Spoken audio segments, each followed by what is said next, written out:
সবাই একটু মন দিয়ে শুনবেন। নবীজি একটা সেনাবাহিনী পাঠাইছে। ওয়াস্তামালা আলাইহিম রাজুলাম মিনাল আনসার, এক আনসারীকে আমির বানায়া দিস।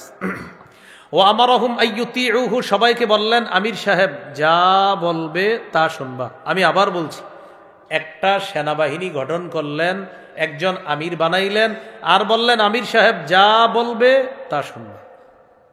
আমির সাহেব বের হইস। বের হওয়ার পর ফাগদিবা, আমির সাহেবের রাগ উঠছে।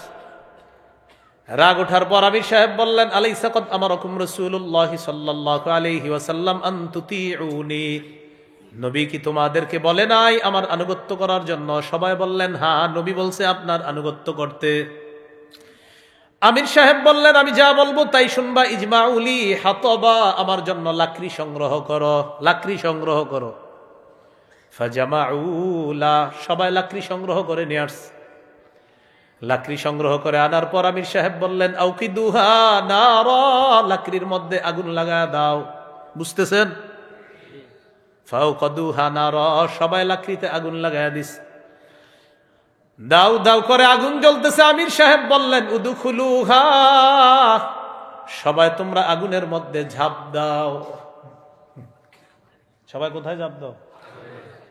তাহলে আমির সাহেব রাগ উঠছে। সাহাবীদেরকে বললেন তোমরা লাকড়ি আনো, লাকড়ি আনার পর আগুন জ্বালাও, আগুন জ্বালানোর আগুনে ঝাঁপ দাও। সাহাবীরা ফাহাম্মু, সবাই মানসিকভাবে প্রস্তুত ঝাঁপ দেওয়ার জন্য। কোথায়? আগুনে।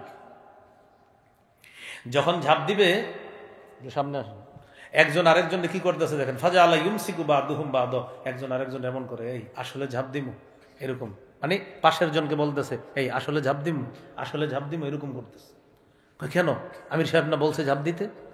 তো আপোষে তারা বলতেছে ফাররনা মিনান নার ইলা রাসূলিল্লাহ সাল্লাল্লাহু আলাইহি সাল্লাম, আরে আগুন থেকে বাঁচার জন্যই তো নবীর কাছে আসছে, নবীর হাতে হাত রেখে মুসলমান হলাম আগুন থেকে বাঁচার জন্য। সেই নবী আগুনে ঝাঁপ দেওয়ার হুকুম মানতে বলবে, এটা আমাদের কেমন জানি মনে হচ্ছে। তো আগুনে ঝাঁপ দিবে, দিবে না, দিবে, দিবে না, এই করতে করতে হাত্তা খামাদাতিন নার, আগুন নিভে গেছে। বলেন সুবহানাল্লাহ। ওয়াসাকানা গদবহু, আমির সাহেবের রাগও ঠান্ডা হয়ে গেছে। বলেন আলহামদুলিল্লাহ। আমরা দোয়া করি হযরতজির রাগটাও যেন ঠান্ডা হয়ে যায়। 10 বছরে এখনো রাগটা ঠান্ডা হয় নাই, অর্থাৎ আমার কোনো ভুল নাই। সারা পৃথিবীর লাখ লাখ আলেম ভুল, আমি ঠিক।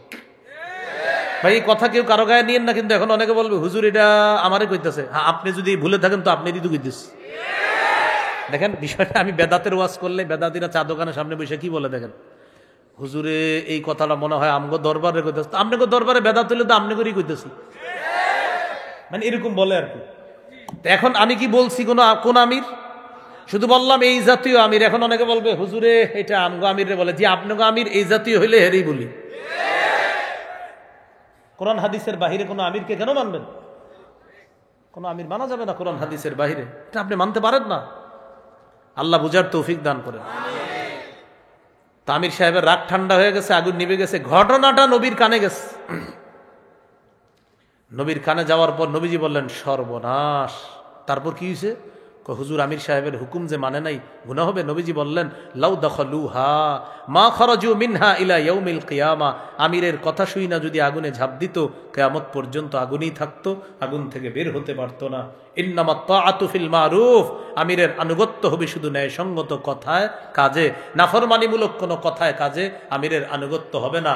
লাখ লাখ ওলামায়ে কেরামের বিরুদ্ধে অবস্থান যারা নিচ্ছেন, আমি নিঃসন্দেহে বলছি আপনি গুমরাহি, আপনি পথভ্রষ্টতার মধ্যে আছেন।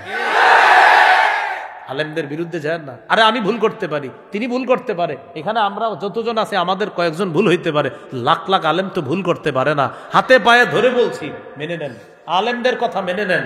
আলেমদের কোনো স্বার্থ নাই। কেন আলেমরা আপনাকে এইভাবে বুঝায়? কারণ নবী দায়িত্ব দিয়ে গেছে আলেমদেরকে, তাই আলেমরা এই কথা বলে। একজন আলেমে যদি বেঁচে থাকে তিনিও হক কথা বলতে থাকবে, এটা আলেমের দায়িত্ব, কর্তব্য। জামিয়া ইসলামিয়া দারুল উলুম কওমি মাদ্রাসা মাওনা চৌরাস্তা শ্রীপুর গাজীপুরের উদ্যোগে দাওরায়ে হাদিস ও হিফজ বিভাগের ফারেগিন ছাত্রদের পাগড়ি প্রদান উপলক্ষে বার্ষিক ওয়াজ মাহফিলের সভাপতি আলহাজ আব্দুস সামাদ সাহেব, সভাপতি জামিয়া পরিচালনা পরিষদ, সূরাতুত তাওবা, 111 নম্বর আয়াতে কারিমা তেলাওয়াত করলাম। এই আয়াতে আল্লাহ তাআলা 5টি বিষয়ে আলোচনা করেছেন। চলেন এই 5 বিষয় আগে আমরা নিজেদের মধ্যে বলা বলি করে নিই। ক্রেতা, বিক্রেতা, দ্রব্য, মূল্য, বাজার। বলেন, ক্রেতা আল্লাহ, বিক্রেতা মুমিনগণ, দ্রব্য জানমাল, মূল্য জান্নাত, বাজার জিহাদের ময়দান। এই 5টি বিষয় আল্লাহ আলোচনা করেছেন। আল্লাহ তাআলা বলেন, ইন্নাল্লাহা আশতারা, নিশ্চয়ই আল্লাহ ক্রয় করে নিয়েছেন, আল্লাহ হলেন ক্রেতা, মিনাল মুমিনিনা, মুমিনদের থেকে, মুমিনরা হলো বিক্রেতা, আনফুসাহুম ওয়া আমওয়ালাহুম, তাদের জান মাল, জানমাল হলো দ্রব্য, বিআন্না লাহুমুল জান্নাহ, এই জানমাল এটার মূল্য আল্লাহ পরিশোধ করবেন আল্লাহর দেওয়া জান্নাত দিয়ে। ইউকাতিলুনা ফি সাবিলিল্লাহি ফায়াকতুলুনা ওয়া ইউকতালুন, তারা আল্লাহর রাস্তায় লড়াই করবে, কাফেরদেরকে হত্যা করবে, তাদেরকে শহীদ করা হবে। এই হলো জিহাদের ময়দান, এটা হলো বাজার। এটা কি? বাজার।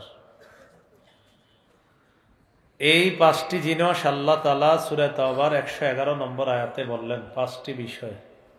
ভাই আওয়াজ কিন্তু বাড়ায়েন না আপনারা, হ্যাঁ? এই জায়গায় মাইক কম থাকলেও ওই যে দেয়াল আছে তো, আওয়াজ নিয়ন্ত্রণে থাকবে, আওয়াজ বাড়ায়েন না। হ্যাঁ, আর বাহিরে এই পরিমাণ আওয়াজ দিয়েন না যে মানুষের ক্ষতি হয়। বাইরের আওয়াজ আমার বয়ানের জন্য কারো ঘুমের ডিস্টার্ব না হয়, এটা একটু নিয়ন্ত্রণে রাখেন বাইরেরটা। হ্যাঁ, জিহাদের মানসিকতা সবাই রাখতে হবে। মুসলমান বলতে সবাই জিহাদের মানসিকতা রাখতে হবে। জিহাদের নিয়ত আছে সবার? জিহাদের নিয়ত না থাকলে মুনাফিকি মৃত্যু হবে। সহিহ মুসলিমের হাদিস 1910 নম্বর হাদিস, قال رسول الله صلى الله عليه وسلم من مات ولم يغزو ولم يحدث به نفسه مات على شعبة من النفاق। রাসূলুল্লাহ সাল্লাল্লাহু আলাইহি সাল্লাম বলেন, যে ব্যক্তি মৃত্যুবরণ করলো, জিহাদ করলো না, অথবা জিহাদের বাড়াইছেন, বাড়ল তো আওয়াজ। হ্যাঁ, জিজ্ঞাস শ্রোতাদেরকে জিজ্ঞাস, আওয়াজ বাড়ায় না। আওয়াজ বাড়াইলে কিন্তু এনে একটা গুরুত্বপূর্ণ বিষয় বোঝানো হবে, আমার বয়ান ফাটবে না, বোঝানো হবে। তো এই জন্য আপনি ফাটাফাটি দরকার নাই একদম। এমন আমার বয়ানের পরে কেউ যেন না বলে হুজুর ফাটাইছে, যেন এটা বলে কিছু শিখছি, কিন্তু ফাটাইছে যেন না বলে। হ্যাঁ, একটু শোনেন। রাসূলুল্লাহ সাল্লাল্লাহু আলাইহি সাল্লাম বলেন, যে ব্যক্তি মৃত্যুবরণ করলো, জিহাদ করলো না, অথবা জিহাদের সংকল্প করলো না, সে মুনাফিকি মৃত্যুবরণ করলো। এই জন্য জিহাদের নিয়ত প্রত্যেকটা মুসলমানের থাকতে হবে। 8টি পছন্দনীয় জিনিসের চাইতে আল্লাহকে, রসুলকে আর জিহাদকে বেশি ভালোবাসতে হবে। কয়টি? সূরাতুত তাওবা 24 নম্বর আয়াতে আল্লাহ বলেন, কুল ইন কানা আবাউকুম ওয়া আবনাউকুম ওয়া ইখওয়ানুকুম ওয়া আজওয়াজুকুম ওয়া আশীরাতুকুম ওয়া আমওয়ালুন ইকতারাফতুমুহা ওয়া তিজারাতুন তাখশাউনা কাসাদাহা ওয়া মাসাকিনু তারদাউনাহা আহাব্বা ইলাইকুম মিনাল্লাহি ওয়া রাসূলিহি ওয়া জিহাদিন ফি সাবিলিহি ফাতারাব্বাসু হাত্তা ইয়াতিয়াল্লাহু বিআমরিহি। আল্লাহ বলেন, ইন কানা আবাউকুম, তোমাদের মা বাবা, ওয়া আবনাউকুম, যদি তোমাদের সন্তান, ওয়া ইখওয়ানুকুম, যদি তোমাদের ভাই বোন, ওয়া আজওয়াজুকুম, যদি তোমাদের বিবি, ওয়া আশীরাতুকুম, যদি তোমাদের পরিবার, ওয়া আমওয়ালুন ইকতারাফতুমুহা, যদি তোমাদের সম্পদ, ওয়া তিজারাতুন তাখশাউনা কাসাদাহা, যদি তোমাদের ব্যবসা, ওয়া মাসাকিনু তারদাউনাহা আহাব্বা ইলাইকুম মিনাল্লাহি ওয়া রাসূলিহি ওয়া জিহাদিন ফি সাবিলিহি, যদি তোমাদের মনোভূত বাসস্থান, এই ৮টা জিনিস যদি আল্লাহর চাইতে, রসুলের চাইতে আর জিহাদের চাইতে বেশি প্রিয় হয়, ফাতারাব্বাসু হাত্তা ইয়াতিয়াল্লাহু বিআমরি, অপেক্ষা করো আল্লাহ তোমাদের উপর গজব নিয়ে আসবে, বলি নাউযুবিল্লাহ। এই ৮টা জিনিস যদি আল্লাহর চেয়ে, রসুলের চেয়ে আর জিহাদের চেয়ে বেশি প্রিয় হয়, আল্লাহ গজব দিবে। এই ৮টা পছন্দনীয় জিনিসের চাইতে আল্লাহকে, রসুলকে আর জিহাদকে বেশি ভালোবাসতে হবে। আল্লাহ তৌফিক দান করেন। সূরাতুল হুজুরাত ২৬ পারা ১৬ নম্বর পৃষ্ঠা, সূরা হুজুরাতের ১৫ নম্বর আয়াতে আল্লাহ বলেন, ইন্নামাল মুমিনুনা আল্লাযীনা আমানু বিল্লাহ ওয়া রাসূলিহি সুম্মা লাম ইয়ারতাবু ওয়া জাহাদু বিআমওয়ালিহিম ওয়া আনফুসিহিম ফি সাবিলিল্লাহ। আল্লাহ তাআলা বলেন, প্রকৃত ঈমানদার হলো তারা যারা আল্লাহকে বিশ্বাস করে, রাসূলকে বিশ্বাস করে, সামান্য সন্দেহ করে না। ওয়া জাহাদু বিআমওয়ালিহিম ওয়া আনফুসিহিম ফি সাবিলিল্লাহ, যারা জানমাল নিয়ে আল্লাহর রাস্তায় লড়াই করে, আল্লাহ বিশ্বাস করে, রসুল বিশ্বাস করে, জানমাল নিয়ে আল্লাহর রাস্তায় লড়াই করে, আল্লাহ বলেন তারা খাঁটি মুমিন। উলাইকা হুমুস সাদিকুন, আমি আল্লাহ কোরআনে তাদেরকে খাঁটি সত্যবাদী বলে ঘোষণা করলাম। কয় গুণের কথা বলছে? ৩টা। আল্লাহকে বিশ্বাস, রসুলকে বিশ্বাস, জিহাদ।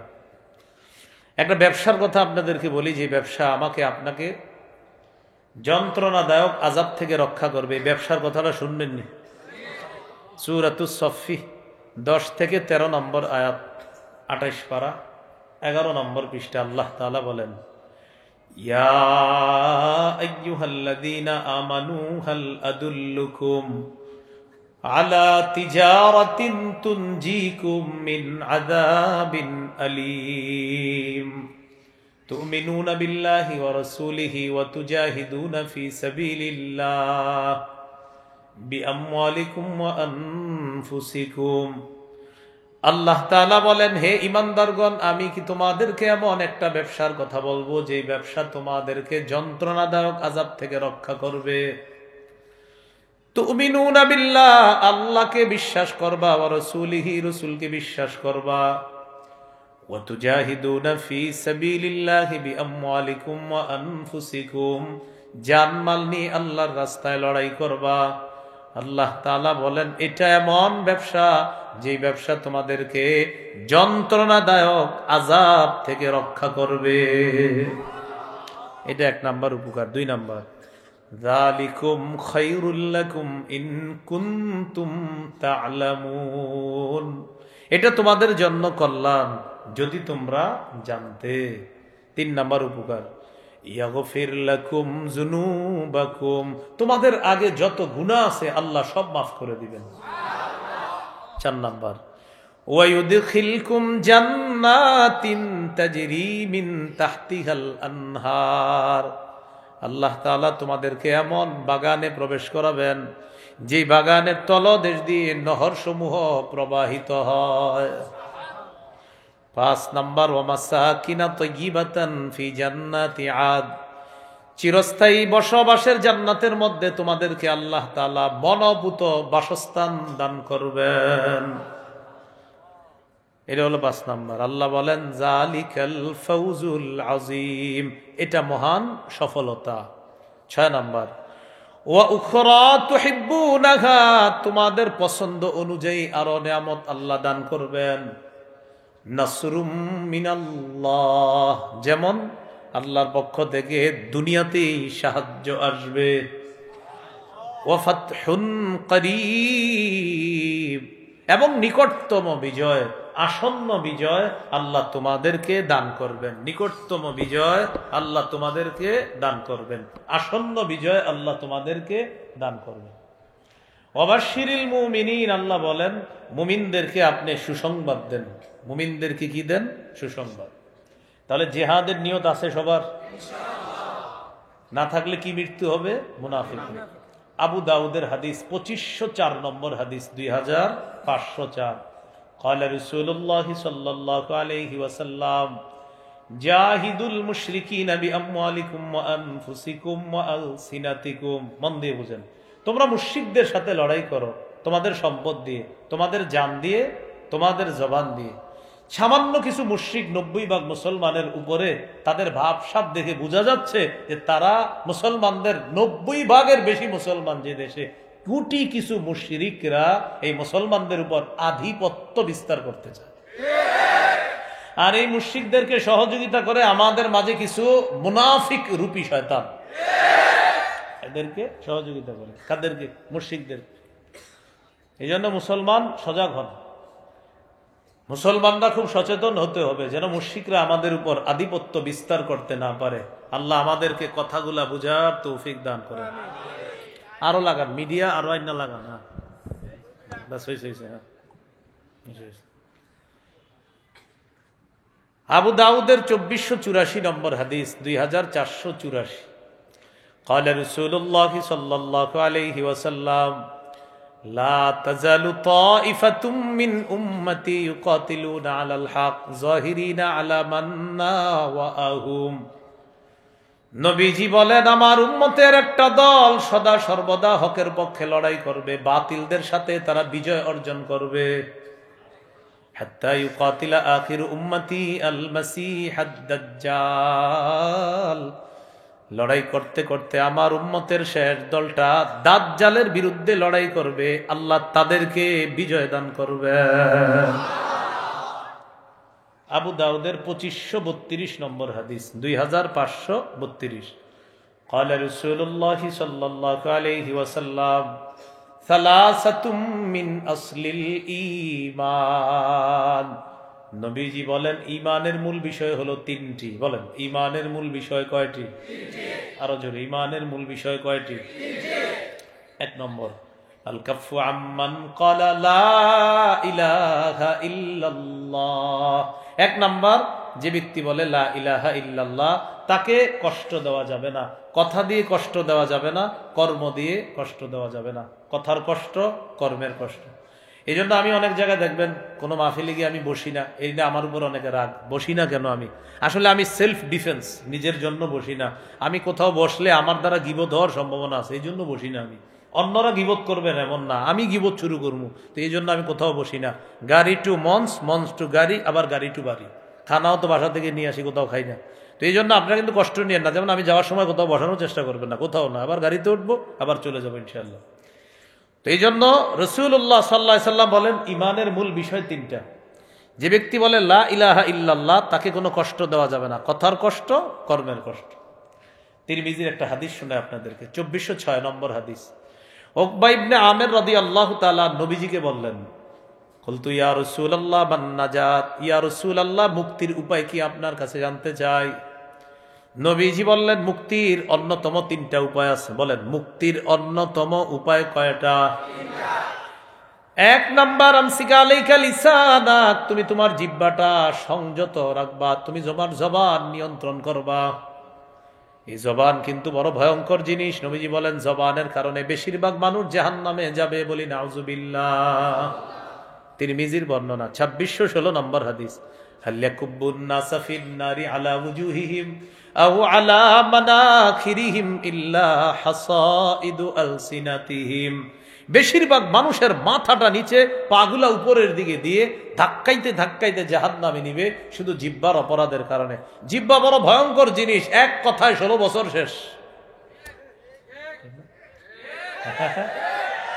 কয় কথায়? এক কথায়। বড় আজীব জিনিস। আমার মনে হয় প্রতিদিন খালি ভাবে যে আমি কেন বললাম এটা। না শোনেন না, এটা আমি কিন্তু জিহ্বা বড় কঠিন জিনিস, এটা আপনারা একদম শেষ করে দিবে। মুক্তির উপায় কয়টা? এক নাম্বার জবান নিয়ন্ত্রণ করবা। দুই নাম্বার ওয়ালিয়াসাকা বাইতুকা, তোমার ঘর যেন তোমার জন্য প্রশস্ত হয়। এই যে মাহফিল থেকে যাবেন, কোথাও আড্ডাবাজি করবেন না, বাসায় যাবেন, অফিস থেকে বাসায় যাবেন, কোথাও আড্ডাবাজি করবেন না। নবীজি বলেন তোমার ঘর যেন তোমার জন্য প্রশস্ত হয়, ঘরেই যেন তোমার থাকার জায়গা হয়, বাহিরে আড্ডাবাজি করবা না। কাজে আছেন বাস ভালো, কাজ নাই বাসা, মাঝখানে কোথাও আড্ডাবাজি করবেন না। এটা 2 নাম্বার। 3 নাম্বার রবকে আলা খাতিআতিকা, তুমি তোমার গুনাহের উপর কান্নাকাটি করো। এই 3টা অভ্যাস তুমি ধারণ করো, ইনশাআল্লাহ আল্লাহ তোমাকে মুক্তি দান করবে। মনে আছে ঈমানের মূল বিষয় কয়টা? 3টা। 1 নাম্বার, যে ব্যক্তি বলে লা ইলাহা ইল্লাল্লাহ, তাকে কষ্ট দেওয়া যাবে না, কথার কষ্ট, কর্মের কষ্ট। 2 নাম্বার, ওয়ালা নুকাফিরুহু বিজামবিন, কোন গুনাহের কারণে কোন মুসলমানকে আমরা কাফের বলবো না। এটা মুসলমান গুনাহ করছে, সাথে সাথে হুটহাট কাফের বলবো না।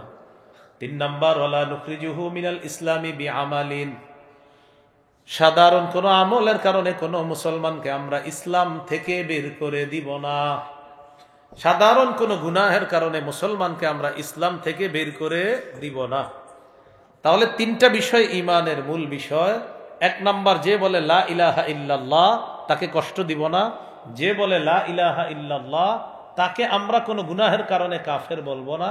যে বলে লা ইলাহা ইল্লাল্লাহ তাকে কোনো আমলের কারণে আমরা ইসলাম থেকে বের করে দিব না। এবার কি বলে দেখেন, ওয়াল জিহাদু মাযিন মুনযু বাসানি আল্লাহ ইলা আইয়ুকাতিলা আখিরু উম্মতি আল মাসিহাদ দাজ্জাল, আমাকে আল্লাহ তাআলা যেদিন থেকে নবুয়ত দান করেছেন সেদিন থেকে জিহাদের বিধান বলবৎ আছে, জিহাদের বিধান চলতে থাকবে।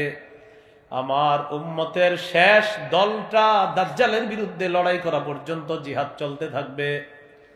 লা ইউবতিলুহু জাওরু জাইরিন ওয়ালা আদলু আদিলিন, কোন জালেমের জুলুম এবং কোন বিচারকের বিচার জিহাদের বিধানকে বাতিল করতে পারবে না। কোন দেশের বিচারক যদি বলে এই দেশে জিহাদ নিষিদ্ধ, আমাদের বাংলাদেশে যদি এই সাহস কেউ করে, আমরা বলবো তুমি নিষিদ্ধ।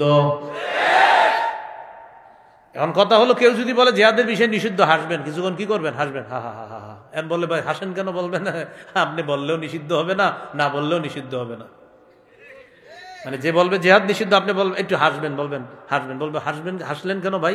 আমি একজন বিচারক, আমার কথার কি গুরুত্ব নাই? আপনি বলবেন না, কেন নাই? আপনি বলবেন আপনি যদি বলেন নিষিদ্ধ তাও জিহাদ নিষিদ্ধ না, আপনি যদি না বলেন তাও নিষিদ্ধ না। না, আমার নবী শ্রেষ্ঠ বিচারক, তিনি বলে গিয়েছে জিহাদের বিধান দুনিয়ার কেউ নিষিদ্ধ করতে পারবে না। বেশি কথা কইবেন, আপনি নিষিদ্ধ হবেন। তাহলে জিহাদের বিধান এটা কেউ নিষিদ্ধ করতে পারবে না। আল্লাহ বুঝার তৌফিক দান করেন। তাহলে জিহাদের নিয়ত আছে ইনশাআল্লাহ। তিরমিজির হাদিস 1655 নম্বর হাদিস। এই হাদিসের বর্ণনাকারী আবু হুরায়রা রাদিয়াল্লাহু তাআলা তিনি বলেন, আন আবি হুরায়রা রাদিয়াল্লাহু তাআলা আনহু قال قال رسول الله صلى الله عليه وسلم, নবীজি বলেন, সালাসুন হাক্কুন আলাল্লাহি আউনুহুম, 3 ব্যক্তিকে সাহায্য করা আল্লাহ তাআলা নিজের উপর ওয়াজিব করে নেয়। কয় ব্যক্তি? 1 নাম্বার, আল মুজাহিদু ফি সাবিলিল্লাহ, যে মুজাহিদ আল্লাহর রাস্তায় লড়াই করে তাকে সাহায্য করা আল্লাহ নিজের উপর ওয়াজিব করে নেয়। 2 নাম্বার, আল মুকাতাবুল্লাযী ইউরিদুল আদা, এক গোলাম তার মনিবের সাথে চুক্তি করছে, এই পরিমাণ টাকা দিলে তুমি আজাদ। এই গোলামকে গোলামের জিনজির থেকে মুক্ত করার জন্য আল্লাহ তাআলা তাকে সাহায্য করা নিজের উপর ওয়াজিব করে নেয়। 3 নাম্বার, শুনেন কি বলে, যে ব্যক্তি বিয়ের মাধ্যমে পবিত্র হতে চায় আল্লাহ তাআলা তাকে সাহায্য করা নিজের উপর ওয়াজিব করে নেয়। বিয়ের মাধ্যমে কি হতে চায়? পবিত্র। কিন্তু বিয়ের আগে এত অপবিত্র কাজ করে। মেয়েরে দেখতে যায়, দেখার পর আয়েশা বলে আমার আব্বা দেখতে যাবে। কার আব্বা? ছেলের আব্বা। ছেলের আব্বার জন্য হুবো স্ত্রীকে দেখা সম্পূর্ণ হারাম। এখনো বিয়ে তো হয় নাই, বিয়ে হওয়ার পরে শ্বশুর হবে, তখন শ্বশুর বৌমাকে দেখবে। এর আগে শ্বশুরের জন্য ছেলের বধূ যে হবে ভবিষ্যতে তাকে দেখা। আপনারা বলেন কি? যারা অতীতে করছেন এরাও বলেন কি? হারাম, এটা হারাম। তো যাই হোক, দেখা টেকে আসছে। এখন কন্যা পক্ষ ছেলে পক্ষরে ফোন দেয়, কই কোথায়, কিছুই তো জানাইলেন না। ছেলে পক্ষ জবাব দেয়, ছেলের দুলাভাই আমেরিকা থাকে, দুলাভাই মেয়ের ছবিটা দেখবে, দেখার পর দুলাভাই বলবে হ্যাঁ নাকি না, কারণ দুলাভাই বিয়ে করবে, এই জন্য দুলাভাই বলবে হ্যাঁ নাকি না, এরকম। কিছু বেহায়া আর বেশরম ছেলে আছে এমন, যারা বন্ধুদেরকে ছবি দেখায় বলে, তোরা যদি বলস পছন্দ হয়েছে তাহলে আমি বিয়ে করবো, আর তোরা বললে না, এটা বেহায়াপনা, এটা অশ্লীলতা, এটা হলো যার সন্তান তৈরির একটা নীল নকশা। বিয়ে করবে, হ্যাঁ, দেখা আরেকজনে, কত বড় নির্লজ্জ। তো যাই হোক, আমাদের আলোচ্য বিষয় বিয়া না, বিয়ার আলোচ্য বিষয়ে বিয়া নিয়ে আলোচনা হবে। আলোচ্য বিষয় হলো জিহাদ। 3 ব্যক্তিকে সাহায্য করা আল্লাহ নিজের উপর ওয়াজিব করে, এর মধ্যে একজন হলো মুজাহিদ। আল্লাহ আমাদেরকে খাঁটি মুজাহিদ হওয়ার তৌফিক দান করেন, সন্তানদেরকে মুজাহিদ বানানোর চেষ্টা করবেন, আল্লাহ তৌফিক দান করেন। সহিহ বুখারীর বর্ণনা 3123 নম্বর হাদিস। عن أبي هريرة رضي الله تعالى عنه قال قال رسول الله صلى الله عليه وسلم تكفل الله لمن جاهد في سبيل الله لا يخرجه إلا الجهاد في سبيله وتصديق كلماته بأن يدخله الجنة أو يرجعه في مسكنه الذي خرج منه ما نال من أجر أو غنيمة। এক ব্যক্তি জিহাদে বের হয়েছে, তার নিয়ত শুধুমাত্র আল্লাহর জন্য জিহাদ করবে, আল্লাহ দায়িত্ব নিয়ে নেয়, হয়তো তাকে শহীদ বানিয়ে জান্নাতে প্রবেশ করাবেন, না হয় তাকে গাজী বানিয়ে আল্লাহ তাআলা প্রচুর ধন সম্পদ সহ তার বাসায় আল্লাহ তাকে ফিরিয়ে দিবেন। সহিহ মুসলিমের বর্ণনা 1878 নম্বর হাদিস। قال رسول الله صلى الله عليه وسلم مثل المجاهد في سبيل الله كمثل الصائم القائم القانت بآيات الله لا يفتر من صيام ولا صلاة حتى يرجع المجاهد في سبيل الله। এক ব্যক্তি রোজা রাখছে, নামাজে দাঁড়াইছে, তেলাওয়াত করতেছে। বুঝেন, রোজাদার নামাজে আছে, তেলাওয়াত করতেছে, তিনি রোজায় ক্লান্ত হয় না, নামাজেও ক্লান্ত হয় না। নবী বলেন, ক্লান্তিহীন রোজাদার, ক্লান্তিহীন নামাজরত ব্যক্তি, ক্লান্তিহীন তেলাওয়াতরত ব্যক্তির যেই সওয়াব হচ্ছে, মুজাহিদ আল্লাহর রাস্তায় পা রাখবে, জিহাদ থেকে ফিরে আসার আগ পর্যন্ত তার আমল নামায় এই সওয়াব চলতেই থাকবে, ক্ষণে ক্ষণে চলতেই থাকবে। জিহাদের নিয়ত আছেন ইনশাআল্লাহ। আবু দাউদের 1449 নম্বর হাদিস, 1449।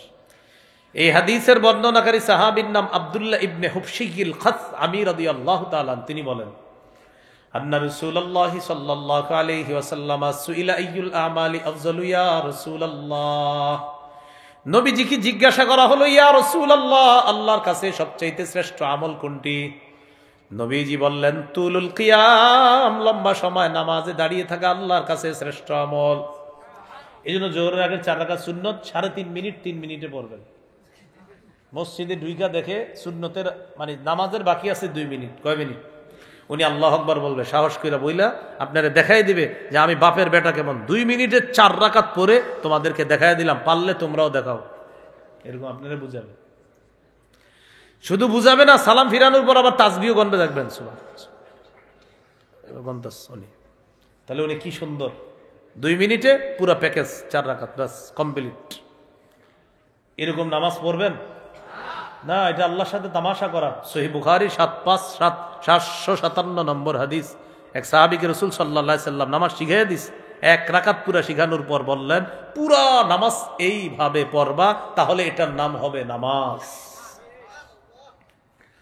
তো প্রশ্ন করলেন, হুজুর শ্রেষ্ঠ আমল কোনটি? নবীজি বললেন, লম্বা সময় নামাজে দাঁড়িয়ে থাকা। কিলা ফাইয়ুস সাদাকাতি আফজালু ইয়া রাসূলুল্লাহ, হুজুর আল্লাহর কাছে সবচেয়ে শ্রেষ্ঠ সদকা কোনটা? নবীজি বললেন, জাহদুল মুকিল্লি, কোন ব্যক্তি কষ্ট করে উপার্জন করে, এই কষ্টার্জিত উপার্জন আল্লাহর রাস্তায় সদকা করলে এটা শ্রেষ্ঠ সদকা হিসাবে গণ্য হয়।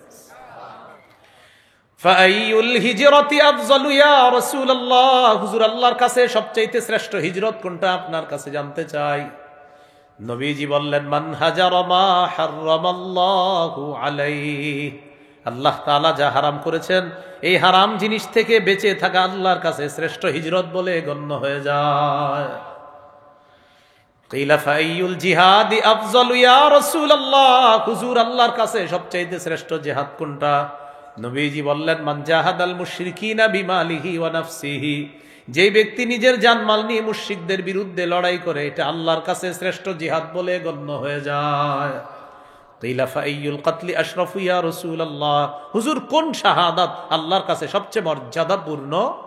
মান উহরিকা দামুহু ওয়া উকিরা জাওয়াদুহু, যেই ব্যক্তিকে শহীদ করা হয় আর তার ঘোড়াটাকেও যদি হত্যা করা হয়, এই শাহাদাত আল্লাহর কাছে সবচেয়ে মর্যাদাপূর্ণ শাহাদাত। বলেন শাহাদাত, সবাই বলেন শাহাদাত, বলেন শহীদ হওয়া, জিহাদের ময়দান, বলেন জিহাদ, শাহাদাত। প্রথমে আমরা জানলাম জিহাদের ময়দান, এটা হলো বাজার, ওই যে বাজার, ক্রেতা বিক্রেতা, দ্রব্য মূল্য বাজার। 2 নাম্বার জিহাদ, জিহাদের নিয়ত সবার আছে, ঠিক না? 3 নাম্বার আলোচনায় চলে আসলো শাহাদাত। শহীদ হওয়ার নিয়ত আছে কাদের কাদের? ইনশাআল্লাহ। এই মাওনা এলাকার একজন নিয়ত করছে, আল্লাহ আপনি যদি আমারে কখনো সুযোগ দেন আমি শহীদ হব, এরকম নিয়ত করছে। তো এরকম পাক্কা নিয়ত করলে কি লাভ? সহিহ মুসলিমের বর্ণনা 1909 নম্বর হাদিস। قال رسول الله صلى الله عليه وسلم من سأل الله الشهادة بصدق بلغه الله منازل الشهداء وإن مات على فراشه। কোন ব্যক্তি যদি দিল থেকে নিয়ত করে আমি শহীদ হব, এই ব্যক্তি যদি তার ঘরের বিছানায়ও মারা যায়, আল্লাহ তাআলা তাকে শহীদদের মর্যাদায় পৌঁছায় দেন। নিয়ত আসেনি সবার? ইনশাআল্লাহ। খুব তৈরি থাকবেন, নিয়ত থাকবেন, বলেন ইনশাআল্লাহ। শহীদ হওয়ার নিয়ত কেন রাখতে হবে? এটার কি লাভ? তিরমিজির হাদিস 1656 নম্বর হাদিস।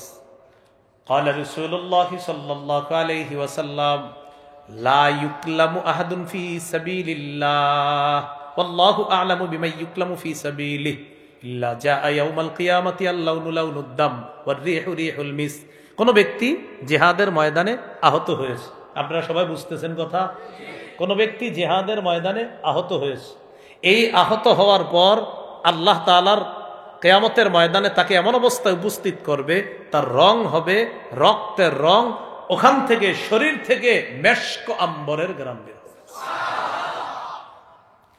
তিরমিজির বর্ণনা 1661 নম্বর হাদিস। قال رسول الله صلى الله عليه وسلم ما من أحد من أهل الجنة يسره أن يرجع إلى الدنيا غير الشهيد فإنه يحب أن يرجع إلى الدنيا حتى ويقول حتى أقتل 10 مرات। কি বলতেছে দেখুন, জান্নাতীরা দুনিয়াতে কেউ আসতে চাইবে না, শুধু শহীদ খালি আসতে চাইবে। সুবহানাল্লাহ। আবার বলেন, জান্নাতীরা দুনিয়াতে কেউ আসতে চাইবে না, কে চাইবে? নবীজি বলেন কেন আসতে চাইবে জানো? মিম্মা আতাহুল্লাহু মিনাল কারামা, শহীদকে আল্লাহ যে পুরস্কার দিছে, এই পুরস্কার পাওয়ার আশায় শহীদের মন চাইবে আমি দুনিয়াতে যাব, আবার শহীদ হব, আবার যাব, আবার শহীদ হব। 10-12 যদি শহীদ করতে হয়, আল্লাহ তুমি আমারে শহীদ করো, শহীদ বারবার হব, আর তোমার এই পুরস্কার পাবো। আল্লাহ আমারে শহীদ করো, শহীদ করো, আবার জিন্দা করো, আবার শহীদ করো, আবার জিন্দা করো, আবার শহীদ করো। আমাদের নবীজি কি বলে শোনেন, সহিহ বুখারী 2797 নম্বর হাদিস, 2797। قال رسول الله صلى الله عليه وسلم والذي نفسي بيده لوددت أني أقتل في سبيل الله ثم أحيا ثم أقتل ثم أحيا ثم أقتل ثم أحيا ثم أقتل। নবীজি বলেন আল্লাহর কসম, আমার মন চায় আমি আল্লাহর রাস্তায় শহীদ হয়ে যাই, আবার আমাকে জিন্দা করা হোক, আবার আমাকে শহীদ করা হোক, আবার আমাকে জিন্দা করা হোক, আবার আমাকে শহীদ করা হোক, আবার আমাকে জিন্দা করা হোক, আবার আমাকে শহীদ করা হোক। মুহাদ্দিসিনে কেরাম বলেন, নবীজির কথা অনুযায়ী বোঝা যায় যতবার আল্লাহ রসুলকে শহীদ করা হবে, নবীর তামান্না হলো ততবার আমাকে জিন্দা করা হোক, আবার আমাকে আল্লাহর রাস্তায় শহীদ করা হোক। যতবার শহীদ করা হবে আমি আবার জিন্দা হব, আবার শহীদ হব, আবার জিন্দা হব। এজন্য মুসলমান তাদের ঐতিহ্য হারাইতে ভুলতে বসেছে। মুসলমানরা অধিকার আদায়ের লড়াই, এটা মুসলমান ভুলতে বসেছে, কারণ মাথায় এত পরিমাণ গোবর ঢুকিয়ে দেওয়া হয়েছে। মুসলমান জিহাদ শুনলে মনে করে ইন্না লিল্লাহ, না জানি কি জানি এটা বিষয়। বলেন আমার সাথে, জিহাদ পবিত্র, সন্ত্রাস অপবিত্র। আবু জাহেল, উতবা সাহেবা, ওলিদ, তারা 13 বছর সন্ত্রাসগিরি করেছে। অতঃপর সূরা হজের 39-40 এই আয়াত নাজিল করে আল্লাহ তাআলা বললেন, আর না, এবার পবিত্র জিহাদের মাধ্যমে সন্ত্রাসের মোকাবেলা করতে হবে। বর্তমান পৃথিবীতে মুসলমানদের বিরোধিতা যারা করতেছে, সব সন্ত্রাস মুসলমান জিহাদের মাধ্যমে প্রতিহত করতে হবে। এরা সন্ত্রাস। ফিলিস্তিনের উপর হামলা চালায়, দেখবেন মিডিয়া অত সুন্দর করে বলে না, কারণ সন্ত্রাসী কর্মকাণ্ড। যেই ফিলিস্তিন খালি একটা পাল্টা আক্রমণ করে, সুবহানাল্লাহ, শুরু হয়ে যায়, সব শেষ। এই জন্য আমাদের কপাল খারাপ, আমরা এক তাগুত ছাড়ি আরেকটারে ধরি, এজন্য ভাগ্যের পরিবর্তন হয় না। এক তাগুত ছাড়ি আরেকটা ধরি, ঝর্ণার নিচে আইসা দাঁড়াই বৃষ্টি থেকে বাঁচার জন্য, এজন্য আমাদের ভাগ্যের পরিবর্তন হয় না। কিছুদিন বৃষ্টিতে ভিজি, ভিজার পরে আবার ঝর্ণার নিচে আইসা দাঁড়াই যেন আমার গায়ে পানি না লাগে। কি না লাগে? পানি না লাগে। বলেন ইমানদারদের অভিভাবক, সবাই দিল থেকে বলেন, সবাই বলেন, আবার বলেন আল্লাহ। এবার এক অংশ আমি, বাকি অংশ আপনারা বলেন ইমানদারদের অভিভাবক। সূরা বাকারা 257 নম্বর আয়াতে আল্লাহ বলেন, আল্লাহু ওয়ালিয়ুল্লাযীনা আমানু, যারা ইমানদার তাদের অভিভাবক হলেন আল্লাহ। সূরা মাইদার 51 নম্বর আয়াতে আল্লাহ বলেন, ইয়া আইয়ুহাল্লাযীনা আমানু লা তাত্তাখিযুল ইয়াহুদা ওয়ান নাসারা আউলিয়া, হে ইমানদারগণ, ইহুদি খ্রিস্টানদেরকে অভিভাবক বানায় না। আমরা বারবার তাদেরকে অভিভাবক বানাই, তাই তারা আমাদের গলার মধ্যে রশি লাগায় আমাদেরকে গোলাম বানাইতে চায়। 47 জন প্রেসিডেন্ট পরিবর্তন করছে, একজনও নারী নাই, আর বারবার আমাদেরকে নারী চাপায়া দেয়। একজনও কি নাই? কয়জন প্রেসিডেন্ট? একজনও কি নাই? আমাদের উপর খালি কি চাপায়া দিতে চায়। এই জন্য সবাই বলেন আল্লাহ। কিয়ামতের আগে বাংলাদেশে আর কোনো দিন নারী শাসক চাই না। কি চাই না? সবাই বলেন কেন?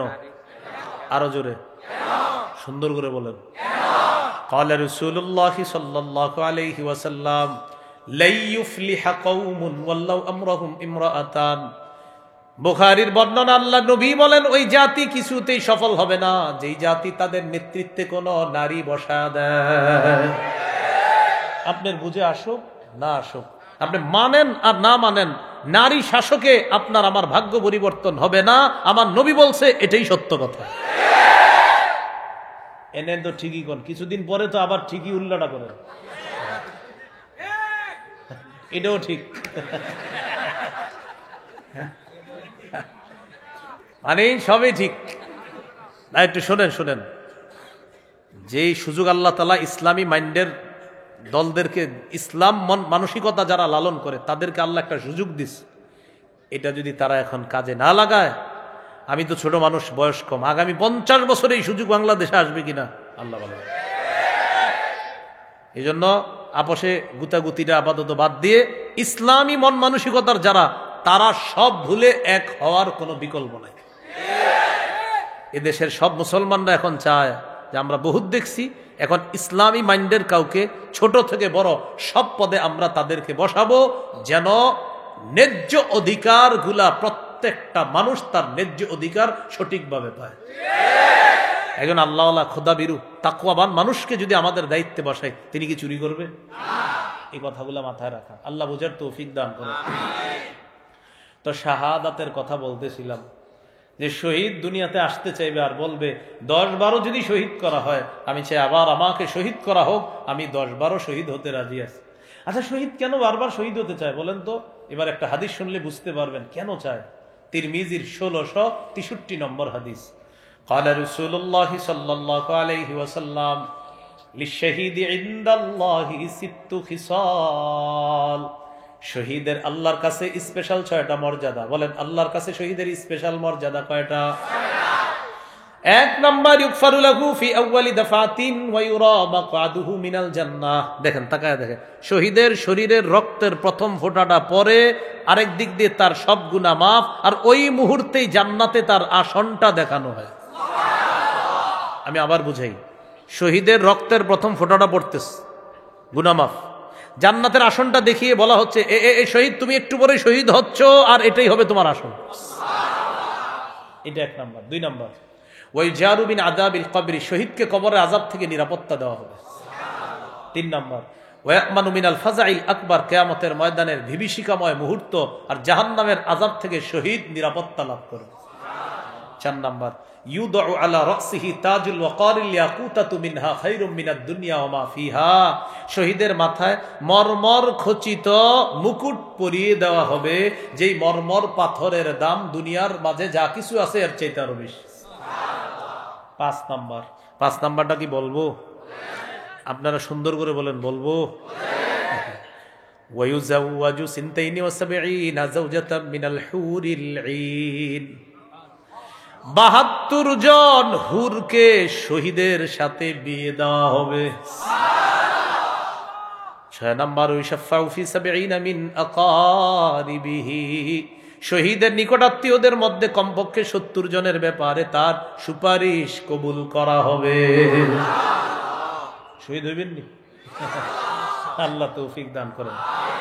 এবার শহীদদের একটু গল্প শোনাবো, আপনারা শুনবেন? মানে শহীদরা গল্প করতেছে জান্নাতে, এই গল্প শুনবেন। আবু দাউদ 2520 নম্বর হাদিস, 2520। আব্দুল্লাহ ইবনে আব্বাস রাদিয়াল্লাহু তাআলা আনহুমার বর্ণনা, তিনি বলেন, ক্বালা রাসূলুল্লাহ সাল্লাল্লাহু আলাইহি ওয়াসাল্লাম, লাম্মা উসিবা ইখওয়ানুকুম বিউহুদিন জাআলাল্লাহু আরওয়াহাকুম ফি জাওফি তায়রিন খুদরিন, উহুদের যুদ্ধে তোমাদের ভাইয়েরা শহীদ হওয়ার পর তাদের আত্মাগুলো আল্লাহ তাআলা সবুজ পাখির পেটের মধ্যে ঢুকায়া দিছে। সুবহানাল্লাহ। এখন আপনারা বলেন, পাখির কাজ কি? উড়ে বেড়ায়। পাখির কাজ কি? উড়ে বেড়ায়। তারিদু আনহারুল জান্নাহ, পাখি জান্নাতের ঝর্ণার উপরে উড়ে বেড়ায়। তাকুলু মিন সিমারিহা, জান্নাতের ফলমূল খেয়ে বেড়ায়। ওয়া তা'বি ইলা কানাদিলা মিন যাহাবিন মুআল্লাকাতিন ফি জিল্লিল আর, আরশের নিচে স্বর্ণ দ্বারা তৈরি করা ফানুস আছে, এই ফানুসের উপর গিয়ে পাখিরা বসে।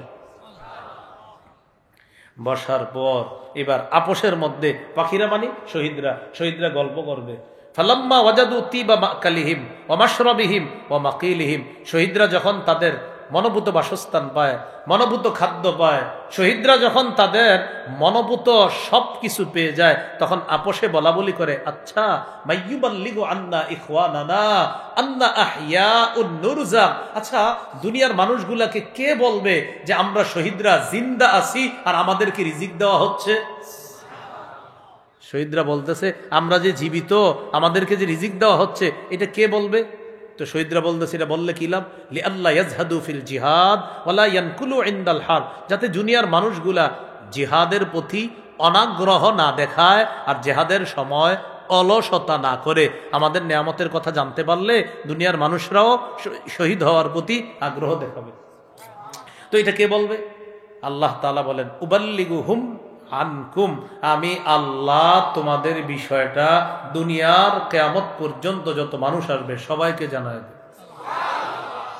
তখন আল্লাহ তাআলা সূরা আলী ইমরানের 169 নম্বর আয়াত নাজিল করলেন, ওয়ালা তাহসাবান্নাল্লাযীনা কুতিলু ফী সাবিলিল্লাহি আমওয়াতা বাল আহইয়াউন ইনদা রাব্বিহিম ইউরযাকুন। আল্লাহ তাআলা বলেন, যারা আল্লাহর রাস্তায় শহীদ হয় তাদেরকে তোমরা মৃত মনে করো না, বরং তারা জীবিত, আল্লাহর কাছে তাদেরকে রিজিক দেওয়া হয়। ফারিহিনা বিমা আতাহুমুল্লাহু মিন ফাদলিহি, আল্লাহর নিয়ামত পেয়ে তারা বড় আনন্দিত, বড় উল্লাসিত। শহীদরা, আল্লাহ আমাদেরকে শহীদ হওয়ার তৌফিক দান করে। জিহাদের ময়দানে আমির লাগবে নি? আমির, আরে বলেন আমির লাগবে না? এবার আমির কেমন হবে বলেন? আল্লাহ, এমন একজন শাসক চাই, যেই শাসক দেশ চালাবে, জেহাদেও নেতৃত্ব দিবে, এমন একজন কি চাই? সূরা হজ বলেন 41 নম্বর আয়াত। এই আয়াতে আপনি শাসকের মৌলিক যে 4টি কথা বলেছেন, এই 4 গুণ সম্পন্ন একজন শাসক আপনার কাছে চাই। সূরা হজের 41 নম্বর আয়াতে আছে, আল্লাযীনা ইম্মাক্কান্নাহুম ফিল আরদি আকামুস সালাহ ওয়া আতাউয যাকাহ ওয়া আমারু বিল মা'রুফ ওয়া নাহাউ আনিল মুনকার। আমি যাদেরকে পৃথিবীর শাসন ক্ষমতায় বসাই তাদের মৌলিক কাজ হবে চারটা। 1 নাম্বার নামাজ কায়েম করা, 2 নাম্বার যাকাতের বিধান চালু করা, 3 নাম্বার সৎ কাজের আদেশ করা, 4 নাম্বার অসৎ কাজের নিষেধ করা। এখন তিনি কি করবে? জেহাদেও তিনি নেতৃত্ব দিবে। এবার যিনি নেতৃত্ব দিবে তার অনুসরণ করতে হবে। সূরা নিসার এই এখনের আলোচনাটা খুব গুরুত্বপূর্ণ, এই অংশটা সবাই শোনেন। সূরা নিসার 59 নম্বর আয়াতে আল্লাহ বলেন, ইয়া আইয়ুহাল্লাযীনা আমানু আতিউল্লাহ ওয়া আতিউর রাসূলা ওয়া উলিল আমরি মিনকুম। হে ঈমানদারগণ, আল্লাহর আনুগত্য করো, রাসূলের আনুগত্য করো। তোমাদের মধ্যে যারা শাসক, যারা আমির হবে, যারা দায়িত্বশীল হবে তাদের আনুগত্য করো। 3 আনুগত্যের কথা বলা হয়েছে। সবাই আমার সাথে বলেন, আল্লাহর আনুগত্য নিঃশর্ত ভাবে করতে হবে, রাসূলের আনুগত্য আল্লাহর হুকুমে নিঃশর্ত ভাবে করতে হবে, শাসকের আনুগত্য, আমিরের আনুগত্য, আমিরের ইতাআত নিঃশর্ত ভাবে করা যাবে না। আমির যদি গুনাহের কথা বলে, কোরআনের অপব্যাখ্যা করে, হাদিসের অপব্যাখ্যা করে, নবীদের বিরুদ্ধে আজাইরা কথা বলে, মন গড়া কথা বলে, সেই আমিরের কথা শোনা যাবে না, সেই আমিরকে ইতাআত করা যাবে না, যদিও সেই আমির অটো আমির হয়। তাহলে কোন আমির যদি নাফরমানির কথা বলে, সেই আমিরের কথা শোনাও যাবে না, তার কথা মানাও যাবে না। সহিহ বুখারী 7144 নম্বর হাদিস, এই হাদিসের মধ্যে আছে, قال رسول الله صلى الله عليه وسلم السمع والطاعة على المرء المسلم فيما أحب وكره ما لم يؤمر بمعصية। মুসলমানদের উপর ওয়াজিব আমিরকে ততক্ষণ মানবে যতক্ষণ আমিরের মুখ থেকে নাফরমানিমূলক কোনো কথা বের না হবে। ফাইদা উমিরা বিমাসিয়া, নাফরমানিমূলক কথা যদি বের হয়, কাজ যদি বের হয়, ফালা সামআ ওয়ালা তাআতা, তার কথা শোনাও যাবে না, তার কথা মানাও যাবে না। আপনারা আছেন মাঠে? এখন একটা হাদিস বলবো, এই হাদিসটা গল্পের মতো সবাই মুখস্থ রাখবেন, আরো 10 জনকে বলবেন। বিশেষ করে আগামী 31শে জানুয়ারির আগে যত পারেন এই হাদিসটা মানুষকে শোনাইবেন। বলেন, সহিহ বুখারী 4340 নম্বর হাদিস। কোন কিতাব? কত নম্বর হাদিস? 40 নম্বর হাদিস। মোট হাদিস সংখ্যা হবে 7563টা। কারো পকেটে যদি উস্তাদ থাকে, উস্তাদের খুইলা এখনই মিলাইতে পারবে। রাসূলুল্লাহ সাল্লাল্লাহু আলাইহি সাল্লামের সাহাবী আলী রাদিয়াল্লাহু তাআলা আনহুর বর্ণনা, তিনি বলেন, বাসান নবিয়্যু সাল্লাল্লাহু আলাইহি সাল্লাম সারিয়াতান। সবাই একটু মন দিয়ে শুনবেন, নবীজি একটা সেনাবাহিনী পাঠাইছে। ওয়াস্তামালা আলাইহিম রাজুলাম মিনাল আনসার, এক আনসারীকে আমির বানায়া দিস। ও আমারহুম আইয়ুতিউহু, সবাইকে বললেন, আমির সাহেব যা বলবে তা শুনবা। আমি আবার বলছি, একটা সেনাবাহিনী গঠন করলেন, একজন আমির বানাইলেন, আর বললেন আমির সাহেব যা বলবে তা শুনবা। আমির সাহেব বের হইছে। বের হওয়ার পর ফাগদিবা, আমির সাহেবের রাগ উঠছে। রাগ ওঠার পর আমির সাহেব বললেন, আলাইসা কদ আমারাকুম রাসূলুল্লাহ সাল্লাল্লাহু আলাইহি ওয়াসাল্লাম আন তুতিউনি, নবী কি তোমাদেরকে বলে নাই আমার আনুগত্য করার জন্য? সবাই বললেন, হ্যাঁ, নবী বলছে আপনার আনুগত্য করতে। আমির সাহেব বললেন, আমি যা বলবো তাই শুনবা। ইজমাউলি হাতবা, আমার জন্য লাকড়ি সংগ্রহ করো, লাকড়ি সংগ্রহ করো। ফাজামাউলা, সবাই লাকড়ি সংগ্রহ করে নিয়ে আসছে। লাকড়ি সংগ্রহ করে আনার পর আমির সাহেব বললেন, আউকিদুহা নারা, লাকড়ির মধ্যে আগুন লাগা দাও। বুঝতেছেন? ফাউকাদুহা নারা, সবাই লাকড়িতে আগুন লাগায়া দিস। দাও দাও করে আগুন জ্বলতেছে। আমির সাহেব বললেন, উদখুলুহা, সবাই তোমরা আগুনের মধ্যে ঝাঁপ দাও।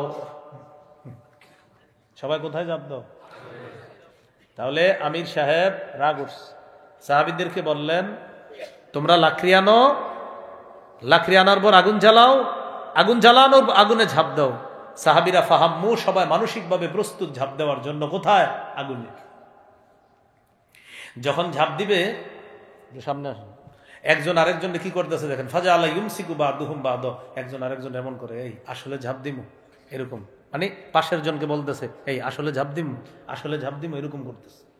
কেন? আমির সাহেব না বলছে ঝাঁপ দিতে?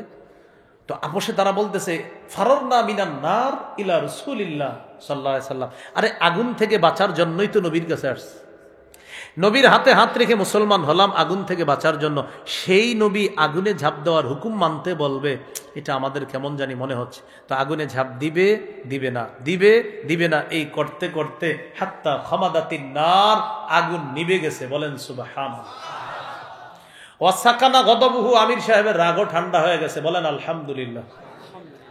আমরা দোয়া করি হযরতজির রাগটাও যেন ঠান্ডা হয়ে যায়। 10 বছরে এখনো রাগটা ঠান্ডা হয় নাই, অর্থাৎ আমার কোনো ভুল নাই, সারা পৃথিবীর লাখ লাখ আলেম ভুল, আমি ঠিক। ভাই এই কথা কেউ কারো গায়ে নিয়েন না, কিন্তু এখন অনেকে বলবে হুজুর এটা আমারে কইতেছে। হ্যাঁ, আপনি যদি ভুলে থাকেন তো আপনি তো কইতেছে। দেখেন বিষয়টা, আমি বেদাতের ওয়াজ করলে বেদাতিরা চা দোকানের সামনে বসে কি বলে দেখেন, হুজুরে এই কথাটা মনে হয় আমগো দরবারে কইতেছে, আমগো দরবারে বেদাত হইলে তো আমনে করেই কইতেছি, মানে এরকম বলে আর কি। এখন আমি কি বলছি কোন আমির? শুধু বললাম এই জাতীয় আমির। এখন অনেকে বলবে হুজুরে এটা আমগো আমির বলে, যে আপনাগো আমির এই জাতীয় হইলে হেরেই বলি। কোরআন হাদিসের বাহিরে কোনো আমিরকে কেন মানবেন? কোন আমির মানা যাবে না কোরআন হাদিসের বাহিরে, এটা আপনি মানতে পারেন না। আল্লাহ বুঝার তৌফিক দান করেন। আমির সাহেবের রাগ ঠান্ডা হয়ে গেছে, আগুন নিভে গেছে। ঘটনাটা নবীর কানে গেছে। নবীর কানে যাওয়ার পর নবীজি বললেন, সর্বনাশ। তারপর কি হয়েছে? হুজুর আমির সাহেবের হুকুম যে মানে নাই, গুনাহ হবে। নবীজি বললেন, লাউ দখলুহা মা খরাজু মিনহা ইলা ইয়াউমিল কিয়ামা, আমিরের কথা শুই না যদি আগুনে ঝাঁপ দিত, কিয়ামত পর্যন্ত আগুনেই থাকতো, আগুন থেকে বের হতে পারতো না। ইন্নামাত তাআতু ফিল মারুফ, আমিরের আনুগত্য হবে শুধু ন্যায়সঙ্গত কথায় কাজে, নাফরমানিমূলক কোনো কথায় কাজে আমিরের আনুগত্য হবে না। লাখ লাখ ওলামায়ে কেরামের বিরুদ্ধে অবস্থান যারা নিচ্ছেন, আমি নিঃসন্দেহে বলছি আপনি গুমরাহি, আপনি পথভ্রষ্টতার মধ্যে আছেন। আলেমদের বিরুদ্ধে যায় না। আরে আমি ভুল করতে পারি, তিনি ভুল করতে পারে, এখানে আমরা যতজন আছে আমাদের কয়েকজন ভুল হইতে পারে, লাখ লাখ আলেম তো ভুল করতে পারে না। হাতে পায়ে ধরে বলছি, মেনে নেন, আলেমদের কথা মেনে নেন। আলেমদের কোনো স্বার্থ নাই। কেন আলেমরা আপনাকে এইভাবে বুঝায়? কারণ নবী দায়িত্ব দিয়ে গেছে আলেমদেরকে, তাই আলেমরা এই কথা বলে। একজন আলেমে যদি বেঁচে থাকে, তিনিও হক কথা বলতে থাকবে, এটা আলেমের দায়িত্ব, কর্তব্য।